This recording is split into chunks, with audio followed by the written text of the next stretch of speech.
So starting the test drive in the RX 450h, decent power output, definitely. Of course, with it having an electronic continuously variable transmission, it accelerates interestingly, kind of like the RAV4 Prime,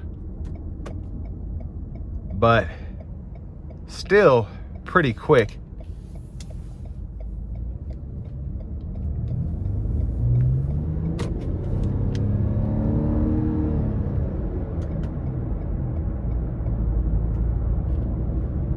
Now I'm gonna give it a nice pull getting on the interstate here.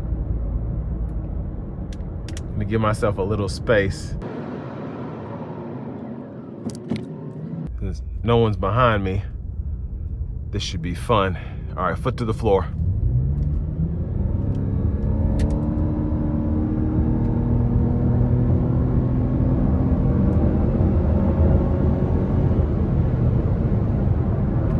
Love the sound, just a nice strong pull there, and everything felt really good. I'm gonna turn on the adaptive cruise, or radar cruise, excuse me, then the lane tracing. And I always have trouble getting these in the EV mode. I know there's some kind of way to do it, but not 100% sure.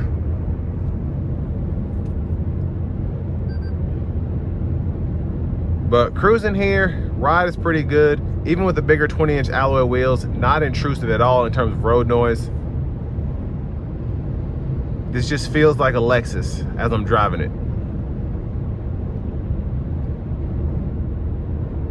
And you're rated to get, I think, 31 or 30 miles per gallon city, 28 highway, so I wouldn't expect anything less from this.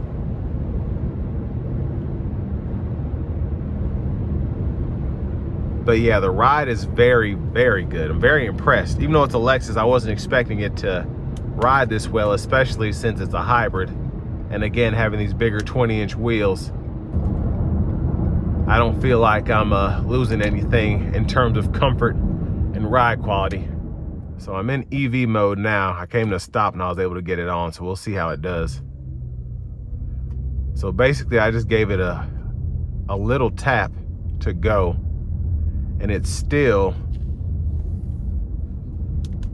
cut the engine back on. It said the accelerator was depressed too far. So just something to keep in mind there. And this is just a mild hybrid setup, so it's not meant to necessarily be something that you can drive in EV mode a lot. It just helps you in certain situations not have to cut the gas engine on.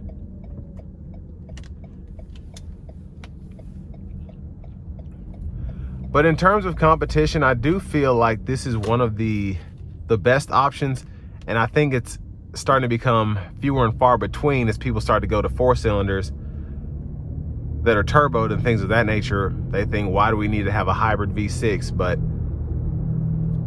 these have always been good sellers just because of the gas mileage over a typical just RX.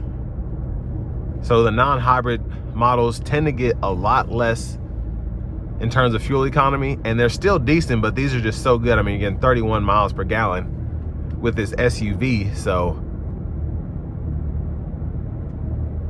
But I just don't see a lot of hybrid SUVs anymore. Again, just having the different, going to a smaller engine that's turbocharged, you just don't see that a lot. But I'm glad that Lexus still is doing their thing with the RX hybrids, because they're the SUVs of the Prius, I think, or the Prius of SUVs, I guess. Still get really good fuel economy for what it is, and you still have that Toyota/Lexus reliability. But I think more importantly is you still get the luxury of this Lexus. It's very nice feeling inside and out. Not one of those things that you expect to take to the shop as much as the German counterparts or even some of the American counterparts. But most importantly, it rides so well, it drives well. Love the features you get here. And you just feel like $1 million driving this, because when I go through the rich neighborhoods around here, that's what you tend to see.